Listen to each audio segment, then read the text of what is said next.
Oi, gente. Eu sou Marilene Rabelo, sou produtora cultural, mãe da Malu, cineclubista, forrozeira e feminista.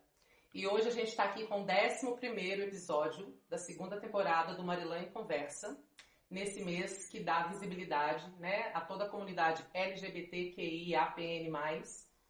E aí a gente está com convidados muito especiais para abordar um tema que eu vou precisar de uma colinha para ler. O tema é Projeto Eu Existo. Dar visibilidade a um lugar social para as transidentidades. E a gente está aqui com as pessoas que compõem esse coletivo, Eu Existo. Então eu vou passar a bola para que essas pessoas se apresentem para vocês, igual eu gosto de fazer, eu prefiro que o próprio convidado se apresente e depois a gente inicia o papo. Então vamos começar com essa gatíssima que está aqui do meu lado. Oi, gente, eu sou a Lucia, eu tenho 21 anos, eu sou uma travesti daqui de Varginha, umbandista, faço parte do coletivo como vice-presidente e também ocupo uma cadeira no Conselho Municipal de Saúde daqui da minha cidade.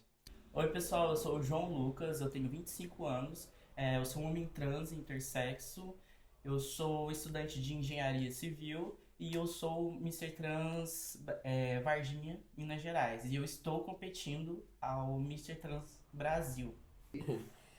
Pessoal, eu sou o Giovanni, tenho 35 anos, sou aquariano, ubandista, irmão mais velho, musicista, professor de informática, professor de inglês, já fiz teatro, pinto casa, faço tudo que vocês imaginarem e sou presidente do coletivo Eu Existo. Então a gente está aqui hoje para conversar, além de junho ser o mês da visibilidade, a gente está aqui também para trazer um pouco da história do coletivo. Né? Eu acho que chegou até mim a ideia de fazer esse podcast como coletivo por causa dessa história. Então eu acho muito legal que eles comecem contando qual foi essa história que deu início ao coletivo. Quem se habilita? Eu fui o primeiro a ir até a Secretaria de Saúde procurar atendimento, né? Porque eu estava recebendo negativo de todos os PSF aqui da cidade. Fui até a Secretaria de Saúde para procurar uma resposta, por que eu não conseguia ser atendido, sendo que somos pessoas comuns. Me recebi a tarefa, né, me deram a tarefa de apresentar essas pessoas, porque até então eu ouvi a frase, não sabia que vocês existiam na cidade. Foi aí que eu criei um grupo no Facebook, junto com o Guilherme, junto com a Lucia. A gente criou um chamado no Facebook, um grupo no WhatsApp. A gente, de primeiro momento, reuniu 78 pessoas. Tivemos a missão de levar essas pessoas até a Secretaria de Saúde. No dia não conseguimos nos reunir porque teve um problema. Acabamos que não nos reunimos com o responsável de lá. Mas o coletivo continuou, o grupo continuou, a gente continuou trocando experiências, até porque diversas conversas que a gente teve, a gente percebeu que não era uma negativa de uma pessoa, eram de todas as pessoas. Foi então, há 3 anos atrás, que surgiu o coletivo. Há 3 anos atrás, 2021, pandemia. Isso. E tudo mais. E aí vocês se organizaram a princípio com essa busca de um atendimento no SUS? Isso, pelo SUS. Aham. Porque basicamente todos nós, 99% de nós aqui em Varginha fazemos tratamento solo, o que não é indicado, porque é muito arriscado. Eu mesmo, certa vez, tive um problema, fui parar na UPA com isso, então a gente foi buscar mesmo zelar por nossa saúde, né? Porque a expectativa de vida de uma pessoa trans é de 35 anos. Tô com 35. Então eu falei, vamos buscar o certo, algo a mais. Foi aí que a gente se reuniu para isso. E nesses 3 anos, o que vocês já conseguiram caminhar? A gente conseguiu sentar, né? Conseguimos alcançar uma cadeira no Conselho de Saúde, que hoje é a Lu que nos representa. Eu sou o suplente dela lá. A gente conseguiu, com isso, levar a nossa história, levar a nossa problemática para lá, para a gente ser atendido. Estamos buscando a criação do ambulatório para cá. Vamos tentar. Então ainda hoje vocês não conseguem atendimento? Não. Não. Vocês entendem que existe uma boa vontade, um interesse? De jeito nenhum. É a sinceridade, assim. Uhum. Para conseguir atendimento aqui é muito complicado, assim, gratuitamente. Eu tô aqui em Varginha, eu acredito que desde os meus 20 anos, né? Que eu vim aqui estudar, aí deu pandemia, eu tive que voltar e essa coisa toda. Mas eu fiquei tentando, sabe, retificar o meu nome, atendimento aqui. E foi bem complicado, eu tive que buscar informação com advogado, porque o pessoal fala assim, ai, mas não tem, nunca vi isso no SUS, ai, que não sei o quê. Aí eles enrolam, ficam um mandando pra outro, sabe, encaminhando assim. É, eu tentei, tipo, consulta com vários profissionais, passa de psicólogo, clínico geral, endocrinologista, e endocrinologista que está no SUS fala que só atende pessoas com diabetes, pessoas obesas, e fala assim, eu não posso, não estou apta a isso. E é bem perigoso, né? E antes disso, né, que eu abri um processo para conseguir o atendimento gratuito, eu pagava particular, sabe? Eu pagava um preço social e tal, mas mesmo assim ficava muito caro, porque eu sou universitário. E hormônio é caríssimo, né? Uhum. E aí muitas vezes eu tinha que largar a mão de comer alguma coisa, tipo assim, fazer uma refeição uma por dia só, para poder pagar todo esse custo do tratamento. Sim, é interessante que uma das convidadas que eu queria muito que tivesse aqui com a gente era a Isabel Cristina, e ela passou por todo esse processo de transição pelo SUS. Foram 10 anos de transição. Tudo pelo SUS de São Paulo, né? É claro. Mas com acompanhamento psicológico, psiquiátrico, endócrino, médico, tudo, né? Todas as cirurgias, ela fez raspagem de gogó de cabeça, sabe? Então foram várias cirurgias, vários procedimentos e tudo acompanhado pelo SUS. Então é engraçado depois falar, nunca vi, né? 300 quilometrinhos você vai ver, ó. Exatamente. Pois é, sendo que no protocolo do próprio SUS tem o processo transexualizador que eles falam. Tem tudo lá falando como é que faz, o que tem que passar e todos os lugares que estão disponíveis. E o pessoal daqui nem para fazer o tratamento fora de domicílio, que seria o aconselhável, que tem regiões perto que atendem, né, que tem ambulatório, eles preferem não desembolsar o dinheiro para isso, mas sim receber um processo e atender um ou outro. Entendi. E nesse processo dessa luta, vocês já conseguiram mapear se houveram algum movimento antes de vocês, se houver alguma tentativa nesse sentido ou em outro sentido, vocês conseguiram mapear algum movimento trans aqui antes do coletivo, em Varginha? Não. Não, a gente... Movimento trans, acho que não. A gente basicamente meio que não existia mesmo. Até porque dentro do nosso próprio meio tem muita gente que tem medo de aparecer, infelizmente. Tem muita gente que, por enfrentar bastante preconceito, desde de trabalho, com escola, então o pessoal prefere não aparecer. Agora que a gente tá vendo o tamanho da proporção, a gente achava assim que Varginha tava tão avançada em todos os aspectos e realmente não tá. Tá retrocedendo bastante ainda, porque a gente ainda tem que ficar batendo na mesma tecla, a gente tem que explicar várias vezes a mesma coisa, quem somos, o que buscamos, toda vez. Até porque é uma coisa difícil de entender, acontece um rodízio diverso de médico aqui nos PSFs. Sim. Toda vez que a gente, no mês que a gente vai no PSF, você tem que explicar a mesma coisa, você tem que falar a mesma coisa e acaba se tornando cansativo. Sim. Não tem, assim, o médico em si não tem o mínimo de entendimento do que é uma pessoa trans. Você tem que basicamente dar uma aula para ele de como ele deve te atender. Sim. E a gente está supondo que são médicos formados em grandes universidades, né, que tiveram acesso ao conhecimento, à informação. Mas é uma coisa que a universidade não passa. Não tem estudo sobre pessoas trans. É difícil você achar. Eu fiz enfermagem por 3 anos e nesses 3 anos teve saúde da mulher, saúde do homem, da criança, do idoso, da saúde LGBT também, mas nunca foi focado na saúde trans. E a saúde trans é específica da saúde LGBTQIAPN+, porque é sobre identidade de gênero, não sobre sexualidade ou saúde sexual, entendeu? Sim. Então acho que o nosso maior problema hoje em dia é a falta de conhecimento. A falta de conhecimento sobre os nossos corpos, a nossa saúde e principalmente de como nos atender. Porque a gente chega no PSF e a pessoa, tá, você é o quê? Você é menino, você é menina? O que eu tenho que colocar no seu nome? O que eu coloco no seu cadastro? Eu não faço esse tipo de tratamento. Então, é complicado. Aí acaba com que a gente faça tratamento sozinha. Muitas de nós morrem por embolia pulmonar porque remédio sem você ter algo controlado ali é perigoso. Então, e ainda mais hormônio, né? Mexer com hormônio é uma coisa perigosa. Sim. Até mesmo com acompanhamento, às vezes pode acontecer uma coisa e tem que mudar alguma coisa. Comigo já aconteceu que um hormônio tinha engrossado meu sangue. E eu estava com acompanhamento médico. E acabou me deixando muito cansado e eu não conseguia fazer nada. Eu tive que trocar. Mas, né, com o exame que... Com o exame que você vai perceber com o que exame está que vai acontecendo, perceber. né? Mas sem isso, eu acho que eu tava morto.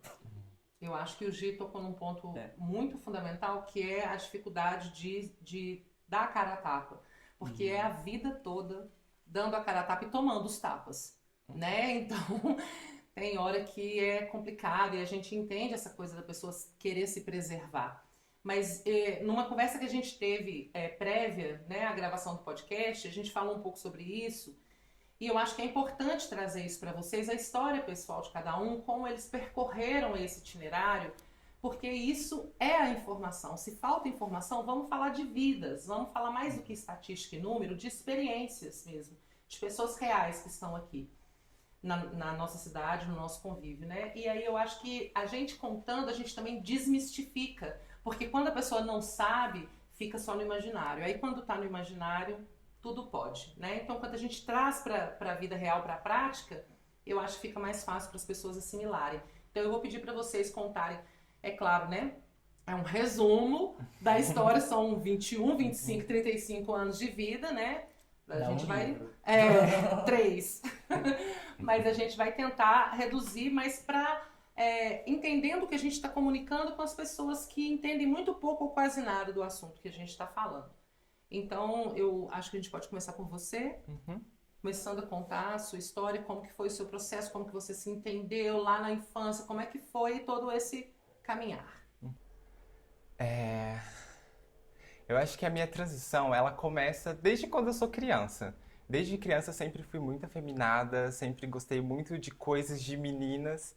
Então eu sempre fui muito rodeada por mulheres, a minha tia, minha avó, minha mãe. Então foram essas mulheres que me inspiraram a ser quem eu sou hoje, sabe? Então eu sempre fui rodeada, sempre preferi ficar no churrasco de família, eu sempre ficava do lado das mulheres, porque era onde eu mais me sentia confortável. Só que eu morava numa favela de São Paulo. O meu pai também não era lá daquelas coisas aceitáveis, então não tinha como eu botar pra fora, porque não tem como eu botar pra fora se eu tô num ambiente que me colocam pra dentro o tempo inteiro, entende? Então eu cresci assim, cresci reprimida, cresci depressiva, porque eu não podia explodir o que tinha dentro de mim. Então esse é o ponto onde que mais me machucou, onde eu tive muitas dores. Na parte da adolescência, eu me descobri como um menino gay. Isso já foi dolorido, já foi complicado esse processo com a minha família. Mas o processo trans é totalmente diferente. Porque você ser um menino gay, beleza. Mas você falar que, bater no peito que você é uma travesti, aí já é outra situação, já é outro mundo. O impacto na minha família, quando eu me descobri e me revelei, vamos dizer assim, foi um pouco grande, assim, porque eu sou de uma família totalmente cristã e totalmente conservadora. Então eu cresci dentro da igreja. Então, e a igreja não é um espaço tão, né, assim. O processo da minha mãe me aceitar foi incrível. Ai, a minha mãe é a melhor pessoa do mundo, porque desde a primeira palavra, desde a primeira frase que eu disse pra ela, ela me abraçou, disse que me aceitava. Então com ela eu não tive problema nenhum. Isso é um privilégio que eu tenho que... Ai, acho que eu... Isso é um privilégio que eu tenho que nenhum mais tem. Que é você ter apoio familiar. Nenhum não, né? Não posso falar por todas. Mas é algo difícil a sua mãe chegar e te aceitar do jeito que você é. Então eu acho que isso me deu muito mais segurança. O apoio e o acolhimento da minha mãe me deu muito mais segurança. Você já morava aqui? Já, eu moro aqui tem uns 4 anos. E minha transição começou desde o momento que eu cheguei aqui. Então, eu tive o apoio dela. Aqui é uma cidade maior, então tem uma visibilidade queer maior. Então eu me sentia mais confortável de transicionar do que da onde eu morava, que era uma cidade pequena. Então, pelos altos e baixos, a gente vai se descobrindo. No começo é uma coisa muito confusa, porque você tá mudando, você muda seu nome, você muda sua aparência, todos vão te ver de uma forma diferente. Antigamente, eu não tinha visibilidade, eu passava na rua despercebida, só mais uma pessoa. Mas a partir do momento que eu me transicionei, bum, é uma travesti numa sociedade onde a gente não aparece. É difícil você ver uma travesti na rua de dia, uma travesti no mercado, ou uma travesti no conselho de saúde. Então, tipo, são espaços que hoje eu ocupo que antigamente eu não enxergava. Eu não enxerg... Acho que o maior processo, assim, é você entender. Porque não tem outras referências, não tinha referências do meu lado, eu não tinha amizades do meu lado. Ah, eu posso seguir por o caminho que ela seguiu. Não, porque é muito particular. E também a sociedade que a gente vive não tem muita gente assim, né? Igual a gente. E eu acho que outra coisa também que é importante dizer, que você tá com 21 anos hoje, então estava tudo mudando mesmo. Você Uhum. estava saindo da adolescência, iniciando a fase Sim, adulta, então são diversas mudanças, a muitos cabeça processos. não é fácil, né? A gente sair da adolescência onde a gente é promessa e chegar na fase adulta onde tem que mostrar o serviço, né? Que Né? veio. E aí, juntando com todas essas suas questões aí, eu imagino que é esse momento. Você ainda está Uhum. vivendo ele, mas eu acredito que cada dia mais fortalecida, né? Sim, cada dia a gente se descobre mais e se complementa mais. Eu acho que a nossa transição nunca acaba. Não chega, e hoje eu já tô 100% transicionada, 100% travesti, 100% mulher. Não. Você vai evoluindo. Antes eu era uma. Eu digo, eu fui pra fase de menina e de adulta em 4 anos. Porque antes eu era uma menina, eu não sabia o que era o mundo, eu não sabia que o mundo esperava pra mim. Hoje eu bato no peito e eu falo, eu sou uma mulher, eu sou uma travesti de verdade. Porque foram muitos processos, muitas dores, mas foram dores que me fortaleceu pra me estar aqui hoje, sabe? Me fortaleceu pra me olhar no espelho e me gostar de verdade, mesmo que eu não esteja nos meus melhores dias ou com a maquiagem mais perfeita, mas eu ainda me amo, sabe? Eu acho que isso é a coisa mais aconchegadora que a gente pode nos dar, é olhar no espelho e falar, porra, eu te amo. Acho que isso é um processo. Ah, é um processo. Tô em paz com a minha imagem, né? É, estou Real, em você. paz comigo mesma, independente das opiniões, independente que a sociedade vai me esmagar, mas eu vou continuar aqui. Você, João, conta pra gente. Eu acredito que esse processo de transição começa desde o momento que a gente começa a se entender, a se identificar. Para mim foi desde a infância, sei lá, desde uns 4 anos. Eu queria brincar de jogar bola, queria brincar de dinossauro, de carrinho, todas essas coisas. E eu também via os meninos jogando futebol sem camisa e eu queria fazer igual. Eu queria nadar sem camisa, aí a minha família ficava puxando minha orelha, falava assim, não, mas menina tem que usar a parte de cima, que não sei o quê. E eu sempre fui muito reprimido, assim, sempre todo mundo da minha família ficava falando assim, ai, toma cuidado, senão vai virar isso, vai virar aquilo quando crescer. E aí sempre estavam me passando em igreja evangélica para fazer oração de não sei o quê, para poder me livrar desse espírito, né, que eles Uhum. acreditavam. E eu era bem triste, assim, que eu também vivia bem preso dentro de casa, não podia sair pra brincar com ninguém. Eu vivia assim. E na escola também eu sofria muito bullying por eu ser quem eu sou. Aí ninguém queria brincar comigo. Eu mais, sei lá, apanhava às vezes também por causa disso. E daí eu fui crescendo e eu sempre ficava pensando assim, que quando eu crescesse, que eu passasse pela puberdade, eu ia ficar igual aos outros meninos. Só que aí eu vi que quando eu fui crescendo não foi assim. Um choque pra mim foi quando a menstruação começou. Isso pra mim foi o pior dia da minha vida. E, bom, eu fui passando por isso, aí eu também não gostava de ficar tirando foto, eu não gostava de escolher roupa. Pra mim era, sabe, tanto faz, sabe? Pra mim eu era muito infeliz com a minha imagem desde cedo, assim.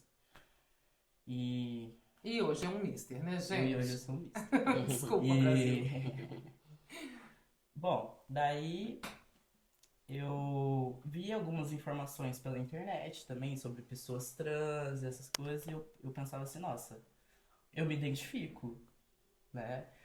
E eu tive um momento que eu fui comprar roupa sozinho e a minha mãe não gostou e jogou fora. Porque eu tinha escolhido roupa masculina. Uhum. E aí eu peguei e joguei as roupas dela fora e uma bíblia dela. Porque ela era evangélica.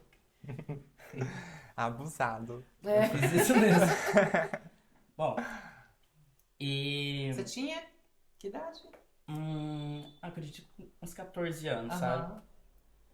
E aí, né, eu tive que aceitar as roupas que ela queria e eu fiquei vivendo assim. E eu cheguei num momento que eu pensava assim, nossa, né, eu acho que eu não sou isso, não sei o quê. Aí eu ia pra esse lado que minha família queria. Eu não sabia que era tipo assim, uma imposição que eles colocavam em mim e estava inconsciente. Aí eu pensava, nossa, eu não devo ser isso, e se eu for, eu vou pro inferno. Aí eu ficava com pânico. Às vezes eu tipo assim, ficava em posição fetal, sabe? Achando que eu ia pro inferno e minha vida ia acabar, e essa coisa toda. E daí o tempo foi passando, e quando eu fiz lá meus 19 anos, que eu terminei o ensino médio, depois disso eu vim pra faculdade aqui em Varginha e eu comecei a minha transição aqui. Aí eu já comecei querendo fazer de tudo. Já queria trocar o nome, já queria ir no médico, tomar hormônio e todas essas coisas. E eu comecei meu processo pela mudança de nome. E eu, né, por pesquisa eu vi que era mais tranquilo, entre aspas assim, ir direto no cartório que eu nasci. Que no caso é São Gonçalo, é uma cidade menor ainda que Varginha. E lá eu me deparei com pessoas lá que falaram assim, ah, mas não tá escrito aqui no livro que existe isso, não existe retificação aqui, essa coisa toda. E já, já por elas falarem isso, quem dirá eu pedir a gratuidade desse processo, que é uma coisa que tá em lei, mas elas falavam que Você levou a lei. eu levei a lei, mostrei pra elas, e elas falaram, não, mas isso aqui não tá nesse livro aqui que tem aqui, sabe? Era um livro empoeirado, cheio de aranha, e lá não tinha. E o recomendado era que eu fizesse um BO na polícia pra relatar isso. Só que eu decidi fazer retificação por aqui. E por aqui eu recorri direto na Defensoria Pública, e lá, né, naquela época era onde conseguia a gratuidade e demorou cerca de quase 2 anos para conseguir, né, bendito de um papelzinho de certidão de nascimento. E até mesmo com o processo, com o juiz de Minas Gerais, falando pro pessoal lá de São Gonçalo emitir a certidão, elas não quiseram. Ele teve que emitir umas 2 vezes, se eu não me engano, pedido para elas liberarem a certidão para mim. E nesse mesmo tempo eu também procurei o tratamento pelo SUS. E foi nessa que eu fiquei rodando em vários médicos e nunca tinha algum médico que me atendesse. Aí nisso eu encontrei o Giovanni, que eu vi que, né, o pessoal também queria lutar pelos mesmos direitos. E, né, o Guilherme também, que não tá aqui, mas estava presente, bastante presente também no momento. E eu fui, né, nas reuniões que tinha da Secretaria de Saúde também, fui em algumas. Fui também em algumas entrevistas de TV para solicitar isso que era um direito nosso. Mas não aconteceu, né? Para todo mundo assim, a construção de um ambulatório e isso tudo. E você não conseguiu o tratamento. Consegui, mas só pra mim, entendeu? Porque eu fiz de outra forma. Eu acho que o individual é um pouquinho mais fácil, só que é trabalhoso. Porque aí você vai precisar de advogado, vai te dar instrução. Sim. E aí eu tive que recorrer ao Ministério Público de Minas Gerais, falar que eu não estava sendo atendido, né? Que eu nunca tinha resposta de nada. Aí eu chego lá e falo assim, ah, mas a gente sempre te trata tão bem, que não sei o quê, a gente sempre te responde. Mas não é bem assim, né? Porque tava demorando bastante, eles realmente me dar alguma posição do que ia fazer. E como que foi com a sua família? Pra minha família foi bem complicado. Na pandemia, teve um momento que eu fiquei na casa do meu pai. Só que aí eu já estava me harmonizando. Meu pai descobriu, né? Percebeu que eu tava mudando aqui. Aí ele quis que eu voltasse pra lá. Ficasse lá na pandemia. E falou assim, ah, não, você tá gastando muito dinheiro aí, que não sei o quê.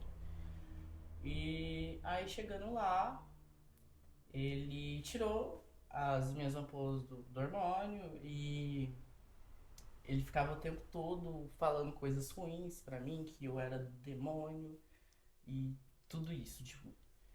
E algumas vezes ele comprava algumas coisas, tipo, doce, assim, e falava que não ia me dar, que era pra eu comer só ovo. Ele me tratava dessa forma. Daí eu decidi, mesmo na pandemia, não tendo dinheiro nenhum, eu decidi voltar porque eu não tava aguentando. E até hoje ele é meio assim, não aceita, chama pelo nome morto. Mas a minha mãe, né, que eu falei que eu tinha feito aquilo tudo com ela, hoje em dia ela me aceita muito bem, me chama pelo nome correto. Mas foi complicado, foi um Eles são longo separados? processo. São. Então, você está com 25, tá ainda nesse processo de aceitação. Você ganhou essa faixa ano passado, 2023? Isso. E isso na família teve uma repercussão? Como é que foi isso? Eles nem sabem. É? Só minha mãe que sabe. Eu vivo a minha vida assim. Eu tô fazendo as minhas coisas e ninguém sabe muita coisa. Só uma vez que viram que eu tava na IPTV. Aí falaram, nossa, mas a sua avó te viu. O IPTV tem esse serviço. E você, Gi, conta pra gente. O meu processo de descoberta, né, a gente se descobre, eu me identifico com uma bonequinha russa, cada dia uma surpresa diferente. No começo, mesmo quando criança, eu nunca brinquei com nada de menina. Eu sempre queria os carrinhos dos meus irmãos, eu sempre queria soltar pipa, eu sempre queria estar com meu pai em cima do trator, porque a gente sempre foi criado em roça. Eu sempre queria estar com meu pai em cima do trator, sempre queria estar em cima de cavalo. E eu nunca gostei de ficar com a minha mãe. Não sei cozinhar. Esse dia eu fui fritar um ovo, vocês não têm ideia do que aconteceu. E o meu processo de infância foi basicamente criado pelo meu pai, né? Apesar dele ficar um pouco ausente na criação, assim, quando a gente era pequeno, porque a gente passou fome, mas ele, depois disso, ele sempre criou a gente. E sempre cuidei dos meus irmãos, por tudo. Quando eu contei, sabe, a bonequinha russa começa aí. Eu nunca gostei de meninos. O primeiro menino que eu beijei, eu vomitei, porque eu achei a boca dele horrível. Gente, que boca dura, horrorosa. Não gostei, credo. Aí, eu fui e beijei uma menina atrás da escola. Não, beijei a minha prima. Eu tinha 8 anos. Não assista, prima. Eu beijei a minha prima, eu tinha 8 anos. Falei, isso aí é diferente. Aí eu pensei, será que é diferente porque é parente próximo? Aí eu fui testando. Aí eu vi, não gosto de meninos. Aí foi a primeira bonequinha russa que saiu da minha vida. Porque fui contar pros meus pais. O que eu contei pro meu pai, assim, eu já tinha 18 anos. Eu consegui esconder até bem, né? Porque eu sempre fui reservado. Sempre li muito, sempre estudei muito, sempre fiquei muito em casa, não era de sair, não era nada, porque eu não gostava, não me identificava com as outras pessoas. Fazia futsal, eu era do futsal pra casa, de casa pro futsal, meu pai que levava. E eu sempre ficava em casa, era vôlei, casa, futsal, meu pai, meu pai me ensinou a ser pedreiro, meu pai me ensinou a ser encanador, meu pai me ensinou a arrumar carro, tudo com meu pai. E aí eu fui contar pro meu pai, falei, pai, tô com 18 anos, já estou trabalhando e eu gosto de meninas. Ele sentado no sofá, ele falou, você vai sair da minha casa. Ele pegou toda a minha roupa e jogou na janela. Nessa época, a gente morava aqui na cidade. Porque meus irmãos estavam começando a estudar, estavam começando a fazer curso. Então, ele falou, não, você vai sair da minha casa. Pegou minha roupa, jogou na janela, pegou uma faca e veio atrás de mim. Aí eu corri, por sorte que eu corri, eu bati a mão em cima do capô do carro de polícia. Aí o policial falou assim, quantos anos você tem? Eu falei, tem 18. Ele falou, o senhor não pode encostar a mão. Se o senhor levantar essa faca, eu levo o senhor. Aí meu pai entrou dentro de casa, eu fiquei Eu encontrei uma casa perto da casa da minha mãe, enfim, foi a primeira boneca da minha vida. Mas eu não estava feliz ainda. Eu sentia que faltava alguma coisa. Aí eu peguei, fiquei num relacionamento de 8 anos, mas nesse relacionamento sempre faltava, sempre faltava. Eu era sempre quieto, eu nunca conversava, não fazia nada. E eu falei, pronto, eu sou a pessoa infeliz do mundo, tá faltando minha família. Aí eu aproximei da minha família de novo, né, minha mãe, tudo, minha mãe, meu pai me aceitou, tudo bem, aceitou a lésbica. Aí voltei, aproximamos e tal, foi tudo maravilha, teve um almoço e tal. Falei, gente, mas não era isso, tá faltando alguma coisa. Aí voltei a jogar futebol, não é o futebol também, tá faltando. Aí, com a minha esposa agora, a Júlia, eu conheço ela tem 5 anos. No primeiro Natal que eu passei na casa dela, quando assim, a gente tinha acabado de conhecer, primeiro Natal na casa da mãe dela, eu conheci a prima dela, a Helena. Aí a Helena chegou, assim, no meio da sala pra todo mundo e falou, a partir de hoje meu nome é Helena, vocês vão ter que respeitar. Eu falei, então existe essa possibilidade de mudança. Mas eu sabia que existia, mas pra mim era uma coisa muito distante, porque eu morava na roça e eu tava assistindo um programa e eu vi o Tarso lá. A manchete era, menina que virou menino. Eu falei, olha, é possível isso. Aí só que eu fui pesquisando e pra mim era uma coisa assim, muito longe do meu alcance. Muito longe mesmo. Porque a gente passava dificuldade. E se eu chegar e falar pro meu pai, o senhor pode me dar dinheiro pra eu comprar isso? Aí pra mim eu pensava que eu ia crescer e eu gostava do Robocop. Eu pensava que eu ia crescer, juro, eu pensava que eu ia crescer, meu pai com a minha mãe ia encaixar as peças no meu corpo, igual fizeram com o Robocop, e eu ia ser quem eu queria. Eu achei isso. Aí eu não podia pedir nada pro meu pai, pra minha mãe, porque minha mãe casou com 16 anos. Então, assim, aqueles casamentos antigos, morava em roça, então eu achava que isso já era fora da minha vida. E aí eu conheci a Helena. A Helena chegou, falou. Aí eu era uma pessoa quieta. Os primos da Júlia achavam que eu era mudo. Porque eu não conversava, eu era muito recluso, eu ficava muito quieto, porque eu não me entendia ainda. Aí a segunda bonequinha russa, olha, você é trans. Aí eu peguei e falei, é isso, eu sou trans. Aí eu comecei a pesquisar muito, conheci um rapaz lá de longe, lá do Ceará, ele chama Renan. Aí a gente se conheceu num grupo no Facebook, aí ele falou assim, mano, aí ele começou a me contar como é que ele fez, todo o processo, vai pra academia primeiro, faz isso primeiro você tem que gostar do que você é. Eu falei, cara, eu não gosto do que eu sou, eu não gosto de ter cabelo grande, eu não gosto de ter que sair tempo salto, não gosto. Aí eu comecei a ganhar muita roupa masculina, aí eu joguei todas as minhas roupas fora, tudo. Dei pra minha mãe, a minha mãe falou assim, ué, mas o que você vai vestir agora? Eu falei, vou vestir isso. Minha mãe falou, vai te deixar confortável? Eu falei, vai, pronto. Aí, quando a gente toma a primeira dose de hormônio, assim, 15 dias depois, a voz muda completamente. Muda muito. E eu fui pra casa, minha mãe e meus pais moram na zona rural até hoje. Eu fui pra casa. Isso eu já tinha 30 anos, né? Eu fui pra casa da minha mãe e eu cheguei lá, benção, mãe. Ela, você tá resfriando? Eu... Desse jeito. Você tá resfriando? Eu tô. Aí a Júlia, tipo, me cutucou, falou assim, você vai falar nada? Eu falei, não. Aí a gente lá e tal, a minha mãe, eles deitam muito cedo, 6 horas, tá todo mundo de banho tomado, jantado e deitado. A gente deitou, minha mãe apareceu com um potinho de pomada, falou assim, passa na sua garganta pra ver se volta. Pra ver se volta. Falei, tá, vou passar. Ela mesmo veio, passou, tipo, veio, cuidou, tal, deitei e tal. E até hoje. Não falei nada pra minha mãe, nem pro meu pai, mas eles me respeitam. Muito. Nenhum momento você falou nada, Não falei nada. E aí começaram a crescer os pelos do seu rosto e... Nada. A primeira vez que a minha mãe viu o pelo no meu rosto, ela falou assim, tá diferente, ficou bom. Acabou. Comigo também, eu não falei nada, eu só fui indo, assim, sabe? Porque eu não vejo necessidade de ficar se explicando. Até porque Mas eles também não falarem nada? Não. É como se isso não... É um jeito de aceitar? Você acha que é um jeito que eles conseguiram pra aceitar? No Natal de 2022, a gente tava em Alfenas, eu, meu pai e minha mãe. Eles me pegaram no trabalho, me levaram pra Alfenas, a Júlia foi pra lá pra ficar com a família dela. E eu deitado na cama, assim, muito cansado, porque eu tinha acabado de sair do trabalho, deitado na cama com a minha irmã mais nova. Minha irmã comentou com a minha prima: não vou falar nada. Não vou falar nada porque eu não pago uma conta. Eu não alimento, eu não faço nada. Eu só quero felicidade. Ponto. Eu fingi que tava dormindo, fingi de besta. Tô fingindo de besta até hoje, porque não me fala nada mesmo. Vai na minha casa, come comigo. Seu pai e sua mãe te chamam como? Chamam pro nome morto ainda.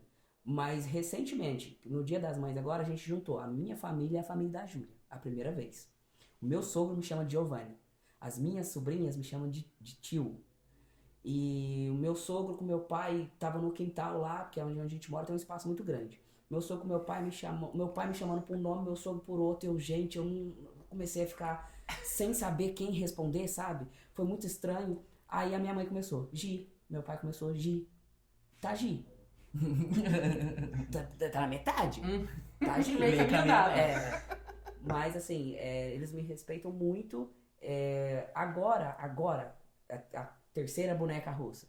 Agora que eu tô me conhecendo e me entendendo, sabe? Tô muito feliz comigo. Porque eu me trancava quando criança, depois que meu pai tinha um aparelho de barbear. Meu pai tem essa mania, ele fazia barba e deixava ali, sabe? Uhum. E aí eu entrava no banheiro depois do meu pai e fazia a barba que não existia. Eu também. Eu fazia a barba que não existia e aí tal. Teve um dia que a minha mãe abriu a porta do banheiro, eu tava bem batendo o presto da barba assim, no negócio. Ela falou: o que você tá fazendo? É o sovaco. Ela me pegou de porta, assim, ela abriu a porta. O que você tá fazendo que você tá batendo o presto da barba no negócio aí, mãe? Falei: é o sovaco. Aí, assim, foi um boom, assim, porque eu queria muito ter barba. Eu queria muito. Eu achava que eu ia crescer, ter 2 metros de altura, ser aqueles morenos bombados do cabelo, sabe? Eu achava que eu ia ter uns tanquinhos. Eu falei: nossa, eu vou ficar muito grande quando eu crescer. Mas, assim, agora eu tô gostando do processo. A gente tava até conversando ontem, eu e a Lucia, a gente tava falando de pelos, né? Eu gosto muito dos meus pelos. Uma coisa que eu sempre sonhei em ter, pelo. Gente, eu amo os meus pelos. Vocês não têm ideia.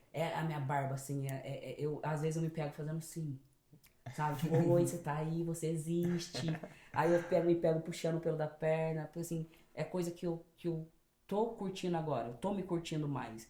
Antes eu não saía de casa, agora eu já saio mais. Antes eu não conversava tanto, agora eu já converso mais. Porque eu era muito recluso. Eu me achava estranho. Tem uns processos ainda pra acontecer. Eu me achava muito estranho.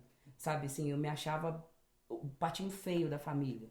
Eu vivia muito com os meus primos, enquanto as minhas primas estavam brincando de boneca, e eu tava lá com meus primos fazendo pipa, jogando videogame, jogando bola, e eu ficava muito afastado.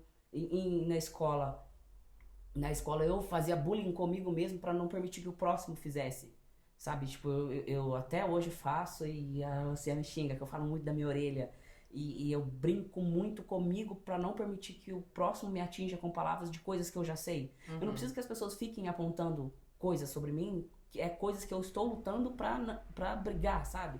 E que eu brigo comigo mesmo pra não acontecer. Aí vem uma pessoa e fala: nossa, você é um homem tão baixo. Fala: obrigada, querida, eu sei que eu sou baixo. Nossa, eu achava que eu tinha 2,10. É difícil, sabe? Tipo assim, essas coisas. Então, assim, mas é um processo que agora eu já gosto. É uma coisa que eu já curto em mim, sabe? Eu sou um homem baixinho, sim, eu posso pintar o rodapé de sua casa, e aí? É uma coisa assim que eu curto muito mais em mim agora hoje. Mas assim, o autoconhecimento, a percepção que a gente tem com a gente mesmo é a primeira barreira. É difícil eu chegar e falar pra você, pra uma pessoa, uma criança que vai nascer agora: ó, neném, você vai nascer, você vai passar por isso, depois. Não. Até a própria criança se descobrir é uma coisa difícil. Sim. Até hoje, o ser humano adulto, a gente gosta de coisas que a gente esqueceu na infância. Então, a gente vive um processo de autodescoberta. O tempo todo. E esse processo de autodescoberta que transforma o ser. Por isso que somos trans. A gente se transformou. A gente se entendeu. Então, a identidade que a gente tem do nosso gênero, que é uma coisa totalmente diferente de orientação sexual, que as pessoas não entendem. E teve uma época, né? O Giovanni falou isso de barba. Teve uma época que tinha aquela moda lá do bigodinho, sabe? Eu sempre aproveitava e desenhava. A minha mãe falava: nossa, que é isso? Tira isso aí do rosto, que coisa feia. Aí eu sempre fazia, ficava lá escondido no banheiro, assim, com o negócio desenhado. Eu amava a festa E junina. eu também, pra fazer. Ah, eu Festa junina detestava. a gente aproveitava, Aham. que nunca dava par. E eu falava assim, não, posso ser o menino. Eu amava a festa junina. Falo assim, nossa, né, que coisa, né? Infelizmente eu vou ter que fazer isso. E também eu tive uma diferença muito grande quando eu me aceitei, sabe? Porque eu acredito que é um processo de amor consigo mesmo. Se permitir a moldar o corpo do jeito que eu quero, né? Isso é se amar demais. Mas acho que a transição também não é só sobre o corpo, só Não. sobre as mudanças corporais Não. e físicas. E sociais também, acho que tem muito a ver com como que a gente se olha, como que a gente se entende, como Sim. que a gente se sente por dentro e que a gente vai transpassar isso para as pessoas. De dentro pra fora. Eu acho que assim. qualquer um conseguiria entender se ele se colocar de uma maneira muito diferente do que ele é. Uhum. Se você, né, qualquer pessoa, você anda assim, eu te coloco, te visto, te maqueio, te organizo ali, tudo muito diferente e peço pra você se olha no espelho. Eu acho que esse exercício é um exercício que todo mundo consegue fazer e alcançar. Fala assim, nossa, não sou eu no espelho, não sou eu. Essa inadequação de Sim. olhar e falar assim, essa não é a minha imagem, eu não me Sim. identifico com isso, tá? Algo de errado não está certo. O que eu queria falar um pouco principalmente para as pessoas que estão tendo acesso nas primeiras vezes sobre o que é esse universo trans, teve um tempo, a gente tem que entender o seguinte, o ser humano é um bicho social e a gente se afirma, a gente constitui quem a gente é através do olhar do outro. Então não adianta a gente querer dizer assim, não tô nem aí, eu faço o que eu quiser da minha vida, a vida é minha, eu não tô nem aí pra ninguém. Mentira, a gente tá aí para as pessoas, a gente se constitui nas relações. Então o que acontece? A gente tem que entender que a sociedade ela cria os seus normais e os seus anormais de acordo com o que ela tem de instrumentalização ali à mão. Teve um tempo aqui nesse planeta aonde a gente discriminava as pessoas que eram canhotas. Essas pessoas elas eram jogadas à margem da sociedade, recusadas em todos os ambientes, elas eram vistas como pessoas endemoniadas. Pessoas que tinham algo muito errado. Então, assim, eu acho que isso é um bom exemplo para a gente entender como que a ignorância faz a gente ter algumas atitudes. Eu não sei exatamente de onde vem essa ideia inicial do porquê que isso gerou esse comportamento social, mas era um comportamento social real, onde as pessoas, porque nasceram canhotas, viviam uma discriminação, elas eram jogadas à margem da sociedade. Por uma coisa que elas nem escolheram. É uma fatalidade da vida, um defeito inadmissível naquela sociedade. Então eu acho que isso faz com que a gente também consiga fazer esse outro exercício, que é de pensar. Isso é difícil para mim, por exemplo, conseguir entender o porquê que uma pessoa pode se sentir no direito de agredir fisicamente outra, porque você está fazendo alguma coisa com o seu corpo. Né? Você não tá vindo mexer no meu cabelo, você não tá vindo mexer na minha roupa, você não tá vindo encostar nada em mim. Nem me cantando, você tá na sua. Por que que eu acho que a maneira com a qual você se veste ou com quem você se relaciona é um direito meu, que sou um estranho total, de te agredir como quem quer te mostrar que o certo é escrever com a mão direita, não é escrever com a mão esquerda. Sim. Então, assim, eu acho que é difícil a gente... Eu estava conversando com vocês também sobre isso. Esse mundo contemporâneo, a gente está falando de gente que está com uma cabeça super vanguardista, né? Trabalhando todas as questões da transgeneridade, pessoa transgênero, né? Que a gente não é XXXY, as coisas não são assim como a gente gostaria de acreditar, né? Uma pepeca e um peru determinou, não é bem assim que a banda toca. A biologia, ela tem vários tons de cinza. Mas isso tudo que gera essa questão e esse desconforto tem a ver com a coisa de a gente não conhecer. Quando a gente não conhece, a gente não entende. Quando a gente não entende, a gente teme. E quando a gente teme, a gente agride. Né? O medo daquilo. E eu me questiono, a igreja com certeza tem um peso muito grande disso, todos vocês veem disso, e a igreja faz o peso na família. Porque os familiares foram constituídos dentro daquela crença. Aquela crença não aceita a condição de vocês, o que faz com que os pais fiquem num conflito. Eu imagino que muitos dos pais e mães de vocês ficaram num conflito entre como amar meu filho, minha filha, e ela tá contra as regras de Deus, né? Como você chorando em posição fetal, falando assim, cara, eu vou pro inferno porque eu sou assim. Eu sou assim. Então, assim, um exercício mínimo de empatia também, eu acho que é importante para que a gente consiga. Se você não entende, não entendo isso, que o menino nasce depois do. Tudo bem se você não entende, né? Não é uma prova. Nós não vamos dar prova no final do podcast para você responder passar de ano ou não. Mas respeitar, se você não entende, respeita. E se você quiser entender, material é que não falta, né, gente? A gente vive num mundo da tecnologia onde qualquer gulgada Exatamente. você tem acesso a tudo. Então o podcast também tem esse intuito de chegar até vocês e dizer, olha, o que é que vocês não entendem, mas do que é que vocês têm medo? Qual que é o problema do que cada um de vocês faz com a própria vida de vocês dentro de seres humanos adultos, consensuais, né? Então eu acho que eu queria que vocês falassem um pouco do que a sociedade como um todo, onde ela pode mudar. Então assim, eu sou, por exemplo, uma atendente de loja, um atendente de supermercado, um motorista de Uber, coisas que vocês passam no dia a dia que poderia facilmente ser evitado se a pessoa tivesse um tino, assim. Eu queria que vocês dessem alguns exemplos nesse sentido de, olha, numa situação dessa, amigo, faça isso, não faça isso. Acho que a maior falha, assim, da sociedade é te tratar como ela te vê. Porque muitos misturam o sexo biológico com o gênero. Só que o sexo biológico é sobre biologia e o gênero é uma construção social. Então não tem como mixar as duas. Então eu acho que uma coisa que as pessoas podem ter é empatia. Eu acho que o começo de tudo é empatia. Pô, é uma pessoa que eu não vejo todo dia. Você não vai me ver todo dia. Você não vai conviver com uma travesti todos os dias, entendeu? Então, na dúvida, pergunta. Na dúvida, pergunta. Na dúvida, pergunta. Porque é simples, é só perguntar. Como você quer que eu te trato? Como ele ou como ela? Eu prefiro como ela. Eu prefiro como ele. Simples, simples. É uma coisa que muda o nosso dia.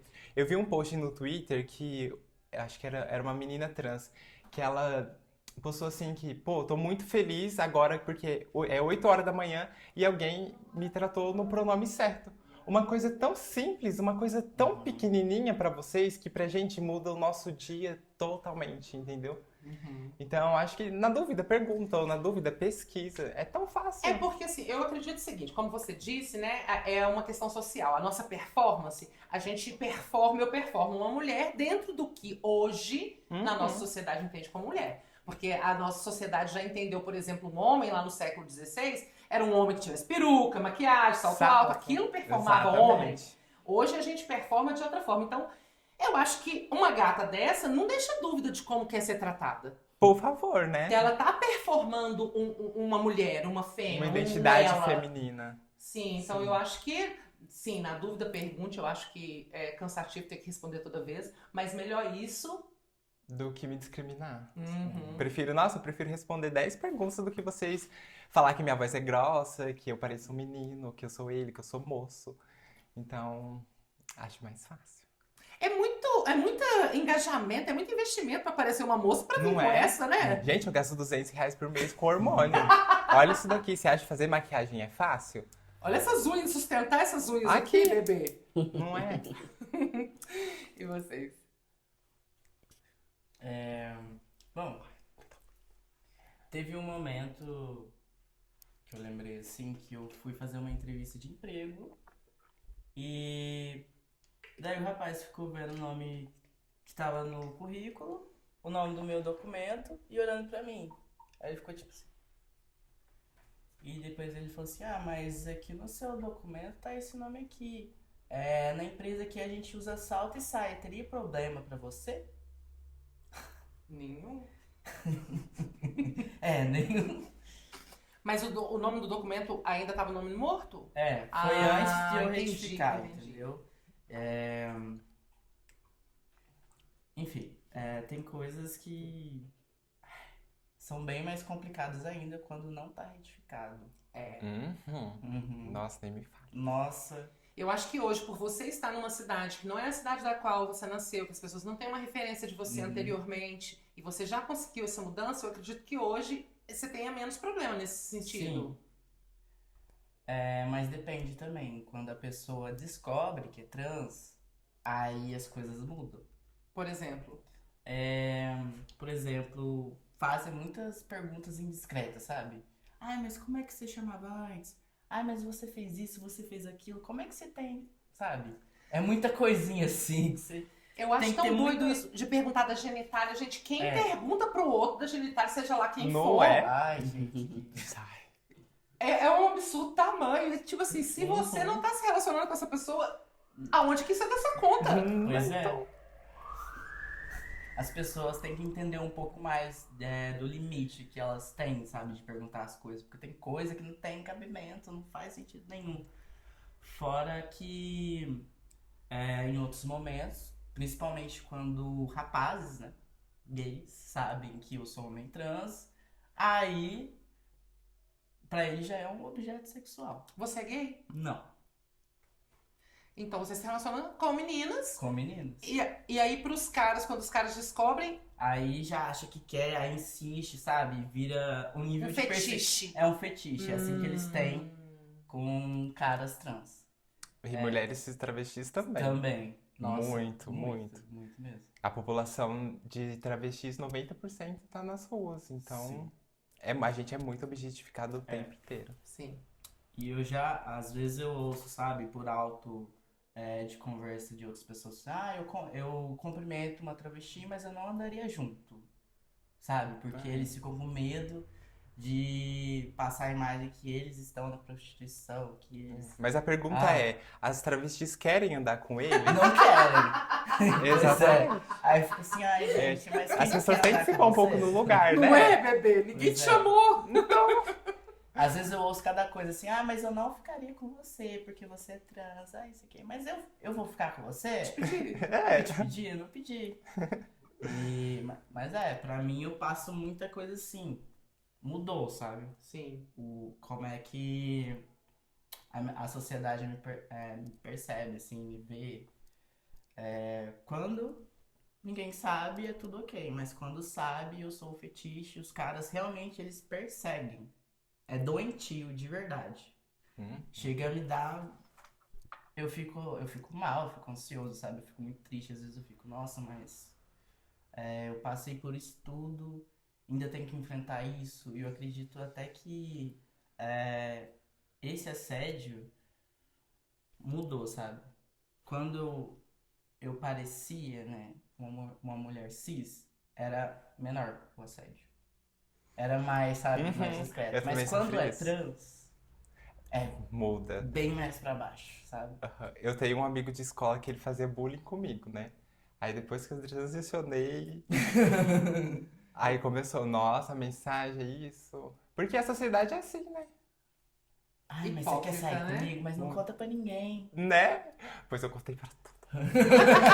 Contei. Uns no outdoor. Aham. Ou seja, o que você acha que a gente podia ser diferente? Acho que respeito, independente de tudo. Até pra fazer a pergunta. Se for me perguntar, pensa se é uma pergunta que você gostaria que se alguém tivesse feito pra você. Então, o mínimo é respeito mesmo. Trate a gente como gente. Somos pessoas. O mínimo. Nos trate como você gostaria de ser tratado. Converse com a gente como você gostaria de iniciar uma conversa com aquela outra pessoa. Não por sermos trans, que somos bichos, ETs, temos 4 orelhas, 2 olhos. Não, somos pessoas. Só estamos felizes transformando a nossa mentalidade, nosso jeito, nossas vontades. Então, o mínimo do mínimo é respeito. Giovanni, posso te fazer uma pergunta? É uma pergunta que você gostaria que fizesse pra você? Não, então não me faça. Não me faça. Conta até 10. Mas assim, é uma coisa que eu tô com curiosidade. Pesquisa. Porque eu não me vejo assim, não me vejo como... porque a gente sofre muita perseguição mesmo. Não vou tirar as suas dúvidas banais, bobas. Não sou objeto de enciclopédica, não sou aquele bonequinho pra ficar pelado pra você ver o que é certo e o que é errado. Então, quer me fazer uma pergunta? Veja se a pergunta vai caber na sua vida. Se for uma pergunta que você acha importante, pertinente, pode fazer. Caso contrário, não. O mínimo é respeito. Eu acho que isso de intervir no corpo, Hoje as pessoas às vezes têm uma visão assim, isso é modinha, agora todo mundo tem essa visão. Mas eu acho que quando a gente tem um pouco também mais de conhecimento, educação e a gente entende a cultura, a gente percebe outras questões. Então, por exemplo, algumas culturas, todas as culturas fazem intervenção em seus próprios corpos. Faz parte do que nos constitui humano. Por exemplo, um halterofilista. Vou te dar um exemplo básico, é o músculo que está ali, ele transforma e vai encontrando todos eles e mostrando todos eles ali para fora. Mas em outras culturas, por exemplo, naquela africana que as mulheres colocam argolas no pescoço, quanto mais alto o pescoço, mais considerado o bonito ali daquela cultura. Na China, antigamente, que as mulheres colocavam sapatinhos apertados e os pés ficavam todos deformados porque cresciam ali naquele. Quanto menor o pezinho, mais bem requisitada era aquela dama. Então, assim, a gente faz essas intervenções doloridas. Você imagina essas mulheres do pescoço, se você tirar, elas vão morrer. O pé, imagina a dor e como é andar com aquilo, né? Então, assim, as tatuagens, os indígenas, né, que fazem o alargamento, todas essas intervenções faz parte da nossa busca, né? O ser humano, ele é um ser que tem um algo a mais que ele busca. Não basta a sobrevivência, não basta o dia a dia. Existe um transcender que a gente pode ir, por exemplo, no caminho da religião ou por outros caminhos, como essas intervenções. A suspensão hoje, que eu estava vendo que aqui em Varginha está tendo um movimento, né, de pessoas que suspendem o corpo, né, penduradas pela pele. Então, todas essas coisas são de nós, do que nos constitui humanos. Se não é do seu mundo, do seu universo, tudo bem também. Ninguém aqui está convidando ninguém a nada. A gente só está dizendo, isso existe, eu existo, isso existe, estamos aí e queremos, assim como todo mundo, ser respeitados, porque esse é o ponto. Independente se você gosta de meninos e meninas, se você se entende como... Você é uma pessoa. Você é um ser humano, você tem sentimentos, você sente dor, você sente alegria, você fica puta, fica... Né? O ser humano com tudo. Você tem defeitos, você tem qualidade. Então é isso, é entender essa pessoa como como uma pessoa mesmo, né? Esse exercício, e por incrível que pareça, é um exercício que parece tão simples e básico, mas se você pensar comigo, 2024 anos atrás, Jesus veio dizer basicamente isso, e até hoje não entenderam. Porque até hoje é muito fácil você criticar, julgar e condenar alguém por isso, por aquilo. É muito fácil, uma coisa na aparência. Por exemplo, a gente já teve aqui conversando com a gente a Chu. A Chu, ela é muito tatuada. E ela tem uma performance mais gótica, ela tem tatuagem no rosto e tal. Então ela fala o quanto que isso é chocante para a sociedade, o quanto que as pessoas vêm e já... Vai numa reunião de escola, ela tem 2 filhos. Então vai numa reunião de escola e não querem que as amiguinhas de outros andem com os filhos dela, porque é aquela mulher esquisita. E linda, o absurdo da lindeza encarnada. Então, assim, realmente eu acho que eu tendo a pensar que quando a gente faz uma intervenção e assume isso pro mundo, como vocês, como a Chu, fez uma intervenção que eu quis, foi o que eu quis, eu fiz, e agora tá aqui, para vocês verem, essa sou eu, tô me encontrando aqui nesse espaço. Isso ofende, porque isso é um exercício de se conhecer e se assumir. E as pessoas estão todas muito preocupadas em performar o que a sociedade espera delas. É um aprisionamento dentro da caixinha que eu tenho que me comportar, que eu tenho que caber, que eu tenho que ser aceito. Então, quando a gente vê alguém mais livre dessa caixinha, aí como que você consegue ser... Não, eu tô aqui fazendo um maior sacrifício pra caber na caixinha. Por que você acha que você pode ser quem você quiser? Como é possível você ser tão livre assim? Eu acho que essas pessoas que nos atacam, nos ofendem, seja qualquer outra pessoa diferente dela, é porque a pessoa provavelmente tem algum desejo reprimido, alguma vontade reprimida, alguma coisa que ela não conseguiu colocar pra fora. Eu queria ter feito tatuagem. Nossa, que tanto de tatuagem que você tem. Provavelmente 99,9% dessa pessoa queria ter feito tatuagem, mas por algum motivo na vida ela não fez, pra caber na sociedade. E ela vai julgar. Então, é confortável o lugar de julgamento, né? Eu sei que você tá errado e eu vou apontar o seu erro. Eu não fiz porque era errado, você fez. Você vai pagar por isso. Exatamente, essas pessoas são assim. Sim. É aquela coisa que as pessoas falam sobre a gente e diz mais sobre elas do que sobre nós. Sim. Eu queria que você falasse. Você falou que não ia ser o bonequinho pelado para as pessoas explicarem, mas eu queria que você falasse um pouco daquele bonequinho, porque na hora de fazer essa conversa, a gente pensou com quem que a gente está conversando. Quem são vocês que estão aí assistindo a Nossa, eu gente? não tô com bonequinho, não. Mas a gente acha que vocês são pessoas que já têm alguma instrução, algum conhecimento ou não, são pessoas que estão tendo acesso a esse universo pela primeira vez, então a gente achou que seria interessante se a gente trouxer uma visão didática da coisa. Porque não entender, a gente ainda compreende, se você não entende. Porque talvez isso não tenha circulado tão próximo a você, não tenha feito com que você tivesse o interesse, a vontade, a curiosidade de ir lá e pesquisar. Mas aí também, se você tem que saber, se você não entende, não pesquisou, também não julga, né? Então vamos manter ali o que a gente sabe. Aí o João aqui, ó, você mandou pra mim. Aí depois Eu mandei um slide que tem o bonequinho. Vamos lá. A gente tem que entender 4 tipos. O sexo biológico, ele é definido quando a gente nasce. Então, quando a gente nasce, é homem ou mulher, esse sistema binário. Então, o médico fala, é menino ou é menina, referente com o que você tem a genitália. entre as pernas, sua genitália. Isso. Mas aí você vai crescendo, você vai se desenvolvendo e assim como pessoa cis, você vai criando a sua identidade.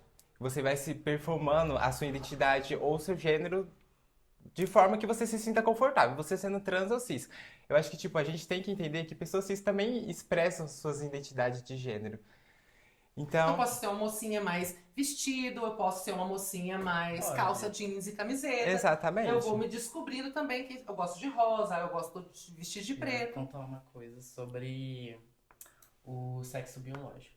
No meu caso, que eu falei que eu sou intersexo, isso diz que eu não condizia muito bem totalmente assim com as características femininas nem masculinas, né, Sim.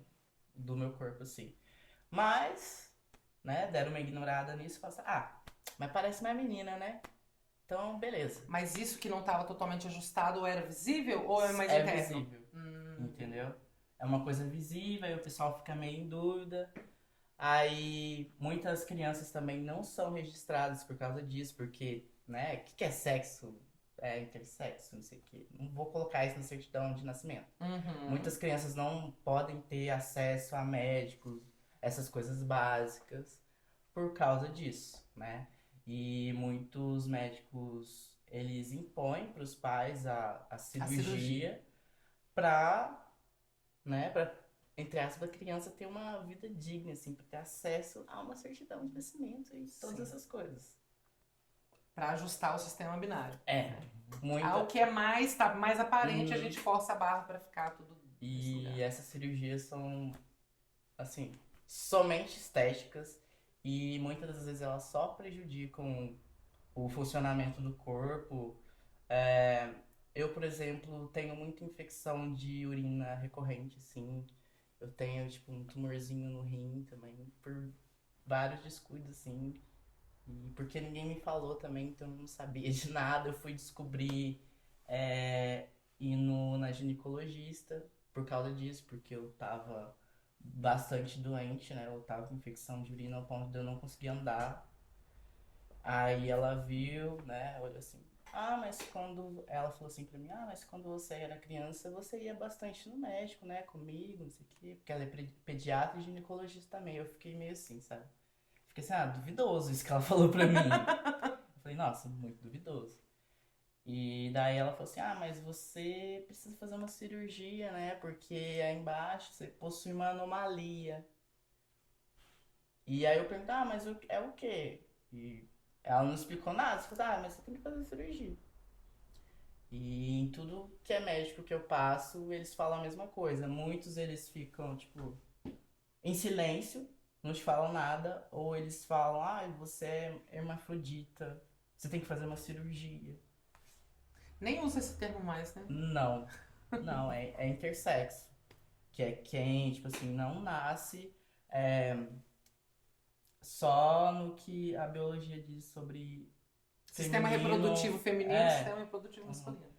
E isso também é importante dizer, né, que a gente estava falando do XXXY, que entre os XX e os XY existem várias possibilidades, 50 tons aí. XXX, XXY, X0, enfim. Tem muita Então coisa. você pode ter uma genitália totalmente identificada, por exemplo, como feminina e internamente não. Sim. Às vezes tem um testículo dentro, às vezes não tem nada dentro. Sim. E fora outras coisas também que mudam nesse sexo biológico, que é os hormônios, às vezes o corpo não produz. Tipo assim, produz um hormônio diferente, né? Uhum. Tá, continua então. O sexo biológico, depois como a gente se identifica. Que né? é a identidade de gênero, como que a gente se vê. Isso acontece no nosso cérebro. Como a gente se enxerga, como a gente gosta das coisas. E tem a expressão de gênero, que é como a gente se expressa para a sociedade. Então, com um comportamento, vestimentas, um corte de cabelo, você expressa a sua identidade e o seu gênero através disso. E também tem a orientação sexual, que é um ponto onde muita gente mistura. Identidade de gênero é totalmente diferente de orientação sexual, porque orientação sexual é o jeito que você se atrai pelas pessoas. Eu sou uma travesti pansexual, mas eu poderia ser uma travesti lésbica, uma travesti bi, entendeu? Então são completamente diferentes. E a gente tem que entender isso e é onde muitas pessoas apontam o erro. Porque, é um gay de vestido. Não, eu sou uma travesti. E é diferente, a gente tem que Sim. diferenciar. E isso é interessante, porque aí você fala assim, você, né, no senso comum posso dizer, você nasceu menina, agora você virou menino, mas você gosta de menina? Exatamente, é tipo isso. Uhum. Né? Então, entender que são coisas que estão em lugares, eu acho legal esse desenho, que a Flávia colocou hoje aqui já, pra gente entender que cada coisa tá dentro de um lugar. Uma coisa é o que a gente sente, outra coisa é o que a gente pensa, outra coisa é o nosso comportamento, o nosso interesse. Para onde é destinado, né, o nosso interesse. Então isso também é uma das coisas, e é muito difícil, porque quando a gente fetichiza, vira esse lugar, porque a gente tem aqui, o Brasil é o país que mais mata pessoas transgênero, mas também é o país que mais faz essa busca no Xtube, né? Então, Isso é verdade. como é que essa conta fecha? Parece que essa conta não fecha, né? Então, quando a gente tem eu querer entender, né? Eu já queria ter alguma coisa para eu catalogar. Se eu consigo pegar você e colocar dentro de uma caixinha do que eu já entendo, aí eu tô tranquilo. Ele é, né? Eu performei um lugar. Ele não é de Deus. Pronto. Aí eu entendi onde eu te coloco, qual caixinha eu te coloco. A caixinha do não é de Deus. Então dá aquela tranquilidade. Quando eu não consigo te colocar em nenhuma caixinha, né, que vai me gerando aquele desconforto ali. Então, eu acho que isso também é importante da gente frisar. E eu queria ver com vocês aqui também, então, sobre aqui, Varginha, além do Conselho Municipal da Saúde, a gente precisa de apoio.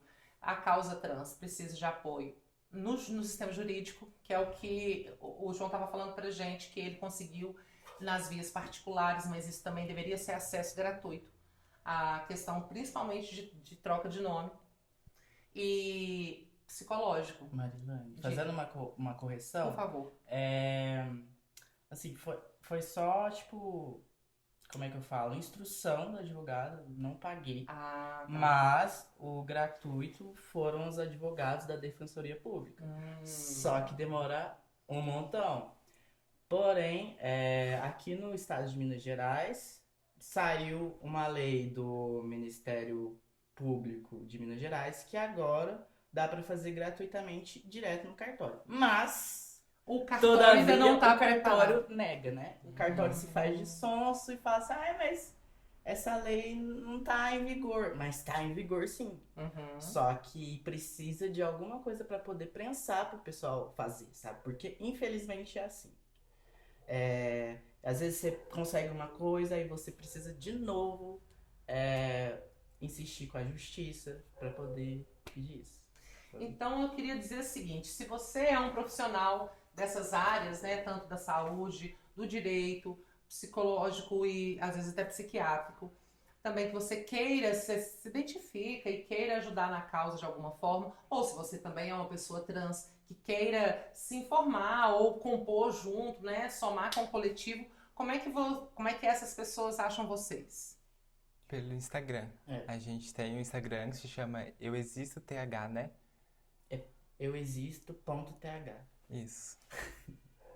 Acha lá, vai lá no direct e se apresenta e fala, vai conseguir esse contato da maneira que vocês acharem que vocês podem contribuir ou participar, né? Sim, porque vai bem mais além também só da questão de saúde psicológica e jurídica. Eu acho um ponto muito, muito importante também é sobre o mercado de trabalho pra gente, que é uma coisa que é muito escassa, é muito escassa. Eu tive 2 empregos depois que eu transicionei, então é uma coisa muito difícil de encontrar e quando encontra tem muito preconceito, porque aí tem a papelada, aí tem o nome morto, aí não pode colocar o seu nome no crachá. Então, além de o processo ser muito burocrático, ainda tem muito preconceito lá dentro. Então, acho que esse ponto de mercado de trabalho também acho que é muito importante, porque é onde a gente cria estima, onde a gente tem dinheiro para comer, onde a gente tem dinheiro para viver, porque, né, hoje em dia... Sobrevivência que chama, né? Exatamente. Então, eu acho que o mercado de trabalho ainda é muito pouco, porque qual que foi a última vez que você viu uma pessoa trans trabalhando no mercado? Ou que você foi atendida por uma pessoa trans num PSF, por exemplo? Gostaria, inclusive. Você sabe que aqui em Varginha a gente tem um caso muito atípico, logo em Varginha, né? Mas eu não vou lembrar o nome, não sei se era ali na Praça da Fonte, em frente à Praça da Fonte, tinha um restaurante ali, se eu não me engano, de comida libanesa, que há muitos anos atrás a gerente era uma mulher trans, a Fran, e aí ela era isso, não era só uma pessoa que atendia o público, como atendia num bar que tinha, né, um preço mais alto, e ela era essa pessoa que estava ali, assim, há muitos anos atrás, quando a gente não tinha esse debate. Né? Então, assim, por mais conservadora que Varginha, de alguma maneira, né? Não estamos discutindo isso, mas a gente tem essas falhas no sistema que já... Tem várias coisas, assim, em Varginha que, tipo assim, eu vejo. Aqui é muito conservador, mas tem muita gente que é da comunidade. Não condiz, sabe? E outra coisa também é que o pessoal, assim, da comunidade, às vezes, ninguém, assim, às vezes se conhece. Sim. É meio difícil se comunicar. E eu acredito que uma coisa muito importante é unir todo mundo. Para poder mudar isso tudo, a gente precisa da união. Não precisa, tipo assim, pensar assim, não vai mudar nunca. Não, gente, vamos lá. Vai cansar? Vai ser um saco? O pessoal vai falar merda? Vai. Mas a mudança tá vamos. acontecendo. Sim, a mudança Tá mudando tá muita acontecendo. coisa. Sim. E a gente vai fazer mudar, mas pra gente mudar, a gente tem que se unir todo mundo. Sim. Porque a população tem dessa, né? Da gente criar rivalidade um com o outro. É uma sociedade de competição, né? Independente de qualquer outra coisa, a gente está aqui, o vencer na vida, para você vencer na vida, é necessário que os outros percam, né? Então, é uma sociedade que, de fato, está nesse lugar da competição.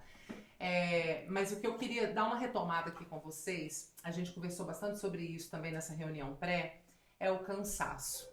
Cansaço de falar as mesmas coisas, o cansaço de falar da mesma causa. E a gente... Até comentei, o João falou que conhece a Jo, e a Jo, na hora que ela foi me passar a autorização lá da série que ela produziu, ela falou, Mari, mas pelo amor de Deus, nós estamos 40 anos falando disso, tem nem a metade disso inteira. Mas é preciso, assim, eu sei que é foda. E o que eu disse para os meninos tanto na causa das mulheres, na causa na luta contra o preconceito racial e nas questões LGBT e todas as outras letras, tudo isso é muito cansativo, porque eu, enquanto pessoa, estou performando essa fala, esse lugar, todo março de todos os anos, principalmente em março, né? Em março a gente dá uma valorizada, eu comecei a existir para a sociedade, é uma benção. Mas enfim, aí você vai e repete aquilo que você já falou, que você falou lá em 2012, E aí quando você vai, às vezes, numa universidade pública, falar para jovens, te mete uma pergunta que você fala, jura que nós vamos ter que voltar 10 casinhas no tabuleiro para começar daqui de novo? Mas vamos, bora. Não dá para cansar. Infelizmente, o lugar que a gente tá, que é o lugar de abrir picada, que é de ser vanguardista, de estar à frente, não dá tempo de cansar. O Emicida fala, enquanto ancestral de quem tá por vir, eu vou. Então é isso, algumas pessoas, no meu caso, né, algumas mulheres lá atrás morreram queimadas e enfim, várias questões para abrir esse direito de hoje eu estar aqui, eu falar, eu me expressar, eu ter o meu lugar. Foi preciso que elas existam, é preciso que eu exista, que eu repita, que eu me canse, que eu não sei, para minha tataraneta conquistar outras questões. Eu acho que é isso, sabe? A gente, enquanto CPF é foda, é chata, é cansativa, é nossa, mano, de novo isso. Mas socialmente, eu acho que a gente não tem muito o tempo para cansar, Não. porque a luta é constante mesmo. E Todos os dias e todas as horas. É o que eu falo Isso pro que a gente Giovanni. acorda. Aham. Eu luto pra caramba no Conselho de Saúde, junto com ele também do lado do coletivo. Mas é muito gratificante porque a gente sabe que vai ter resultado lá na frente. Não só pra gente, mas para outras pessoas também que estão por vir, sabe? Eu queria muito que uma Lucia lá no passado me chacoalhasse assim e falasse, ó, segue por esse caminho que vai ser um pouco mais fácil, você vai pular muitas etapas e vai sofrer bem menos do que foi do jeito que foi, sabe? sim. Mas é isso, a gente não consegue também evitar o nosso sofrimento, né? Eu acho que faz parte também, o sofrimento constitui quem a gente é. E se a gente conseguisse falar com o nosso passado, dizer, olha, vai por esse caminho que vai ser mais fácil, provavelmente a gente não teria chegado onde a gente chegou hoje, que foi a que chegou hoje e falou com o nosso passado. É o paradoxo do tempo sempre, né?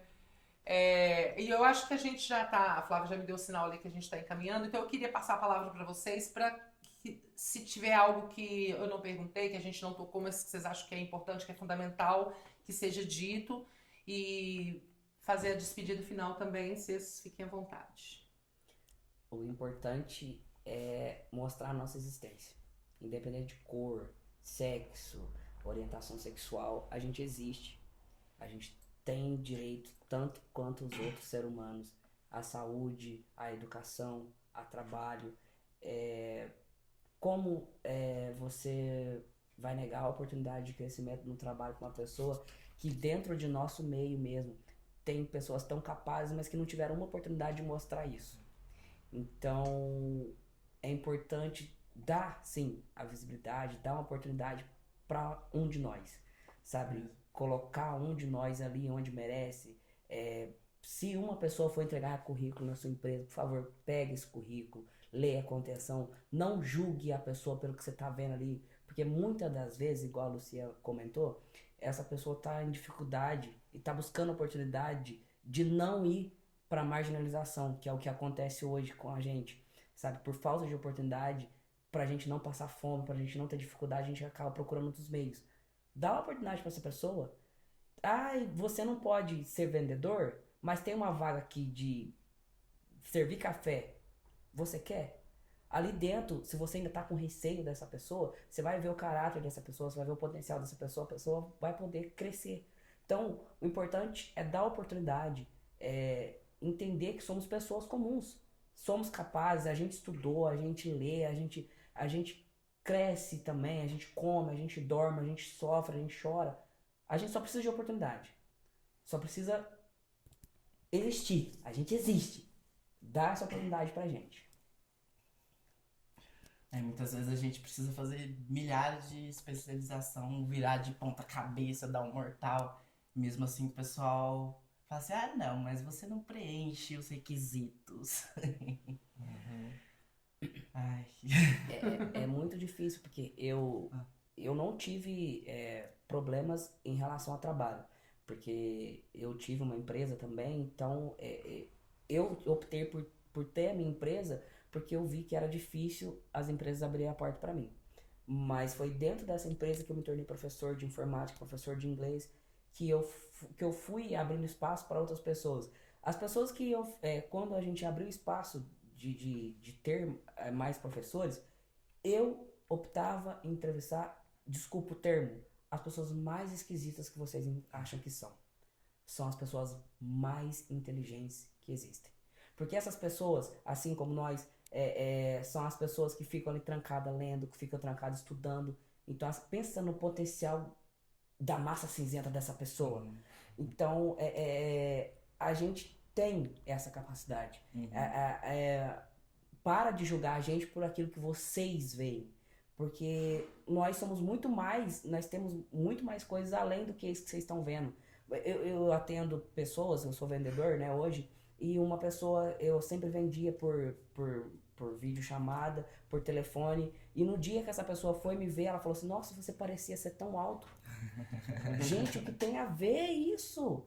Sabe, tipo assim, a minha capacidade de conversar, de dialogar com você, assim, o que tem a ver isso com o tamanho, eu ser grande, eu ser pequeno, vai mudar alguma coisa na sua vida? Eu não estou entregando aquilo que você precisa? Então, é isso que você precisa entender. Se é em escola, para de discriminar o coleguinha, para de falar que o coleguinha precisa fazer isso, fazer aquilo. Pensa positivo. Ah, eu preciso entregar o trabalho, eu vou fazer com aquele coleguinha, porque aquele colega é inteligente. Ponto. É ponto pra você, ponto pro coleguinha. Para de pensar no que ele vai fazer com você. Ah, mas eu vou dar atenção pra você, você vai dar em cima de mim. Não. Sou casado. E eu não tenho tempo pra isso, as coisas estão acontecendo. E a gente é o que a gente é. A gente só precisa de oportunidade. Independente de ser trans, de ser negro, eu sofro preconceito também, porque eu sou um pouco moreninho, então eu sofro preconceito também por cor, então esquece isso. Vamos imaginar assim, coloca todo mundo numa sala escura para encontrar ali uma bala. Quem achar a bala ganhou, ponto. Você não enxergou a cor da pessoa, você não enxergou como a pessoa é, só o ganhador da bala. Então, somos capazes, temos capacidade sim, independente de tudo que vocês possam enxergar na gente. Então é isso, é dar oportunidade. O que eu tenho pra falar é mais pras pessoas trans mesmo. Acho que, tipo, a gente fala sobre a sociedade, como a sociedade tem que mudar, mas ser trans também não é só isso, não é só sofrimento, não é só preconceito. É lindo a forma quando a gente começa a se descobrir, a gente começa a se gostar, porque a gente é único. A gente não tem que se espelhar numa pessoa que já tá ali com a vida feita, ou numa mulher cis que já produz os hormônios dela naturalmente, sabe? Eu acho muito gostoso o jeito que a gente se enxerga das transformações que a gente vive da nossa vida, porque cada dia é um dia, cada dia é uma luta, mas é uma luta que faz a gente forte, sabe? É lindo também a família que a gente constrói nesse tempo. Eu sou muito grato ao Giovanni, porque a gente tem uma relação de irmandade muito grande. E tudo que eu precisava de ter um irmão do meu lado, eu não tenho muito contato com meus irmãos, mas tudo que eu precisava dos meus irmãos eu tenho do Giovanni. Então, isso é muito bonito da família que a gente constrói, dos amigos que a gente constrói. Porque família não é só sangue, não é só parente, é o que a gente encontra durante a nossa jornada. Isso é muito gostoso de se viver. E acho que é isso. Não é só dor, sofrimento. É muito gostoso ser travesti. Nossa, se eu fosse reencarnar de novo, eu queria voltar como travesti, porque dói. Dói, a luta é dolorida. Mas eu amo quem eu sou, eu amo a minha história, eu amo todas as lutas que me fez chorar, porque me fez ser uma travesti melhor hoje, uma travesti tão forte que eu jamais imaginaria. Então, é felicidade sim, gente. A gente tem as nossas batalhas? Tem. A gente é minoria, a gente somos, mas não lutamos sozinhos. Tem um projeto, então, se você precisa de alguma ajuda, conselhos, conversar, ir pra rolê, a gente tá aqui e lembrar que não somos sozinhos, né? Tem uma comunidade inteira ali. Por mais que tenha suas competições, tem, mas também tem as meninas que se acolhem. Igual, eu tenho uma amiga que ela se chama Holly. Oi, Holly. E a Holly, nossa, é minha alma gêmea. Porque a gente se dá muito bem, a gente se dá conselhos, eu dou conselho pra ela, ela me dá conselho. Então, isso é muito gostoso. Em vez de a gente criar uma rivalidade, a gente dá a mão, trocar experiências. E acho que é isso. Criar uma comunidade ao invés de uma É competição. muito bom transcentrar, assim, as relações. Nossa, eu amo isso. Eu amo essa palavra. Eu também É amo. muito bom. Aham. Porque a gente não fica, tipo assim, comparando a nossa vida com uma pessoa cis, né? Nenhuma pessoa cis vai ficar julgando a gente, não vai entender, não vai achar que a gente vai pensar, nossa, mas você tá com minhoca na cabeça, o que é isso? É muito melhor, sabe? Acho que o processo de se entender trans é muito mais além do que você se igualar a uma pessoa cis, porque você nunca vai ser uma pessoa cis. Então não adianta você ir buscar atrás de um corpo cis, se hormonizar, colocar óleo no seu corpo pra você se parecer como uma pessoa cis, mas você vai continuar sendo uma pessoa trans. entendeu? Então acho que amar o nosso corpo, olhar pra gente, se espelhar em pessoas trans, traz muito disso, de se amar como uma pessoa trans. Meu corpo é um corpo trans. Eu sou uma mulher, tenho curvas, mas as minhas curvas são de uma pessoa trans. Então, chegar nesse ponto de maturidade é um ponto que demora, é um ponto onde você quebra muita cara, mas é uma coisa que abre a sua mente de uma forma assim incrível. Ai, gente, olha, eu achei maravilhoso o nosso bate-papo, apesar de todo o nervosismo inicial. Só Achei- inicial? Achei todas vocês muito corajosas e corajosos de estarem aqui mostrando a luta de vocês, a vida de vocês e a causa de vocês. E eu acho que é isso, a palavra principal que ressoa aqui é respeito. E respeito não tem a ver só com pessoas trans. Respeito tem a ver com a convivência humana mesmo, né? Então isso a gente precisa mesmo trabalhar isso em todos os âmbitos. A gente precisa entender que eles existem e que tá tudo bem, e que é isso, é luta e glória, Sim. né? Não é só luta, não é só glória, Aham. mas é isso, a vida da gente é assim também, né? A gente tá aí, luta por uma, luta, perde, ganha, luta, Enfim, eu acho que o importante que fica aqui hoje, pra mim, pelo menos, foi essa palavra, respeito. Trabalhar esse conceito, que é mais que uma palavra, né? É um conceito. Trabalhar esse conceito, o respeito por nós, por quem a gente é, entender quem a gente é, respeitar quem a gente é né, colocar isso pra fora e respeitar o outro. Acho que fica essa dica aí pra gente falar aqui nesse mês de junho sobre a visibilidade LGBTQIAPN+, e também, não sei exatamente o dia que vai sair o podcast, mas está tendo exibições também com essa temática, exibições de cine debate, então a gente apresenta o filme e depois faz uma conversa. Então, se ainda tiver mais exibições, vem com a gente, se você já foi, já acompanha aqui, já faz todo esse pacotão. Querem dar um beijo? Tchau pra... Beijo, pessoal. Beijo.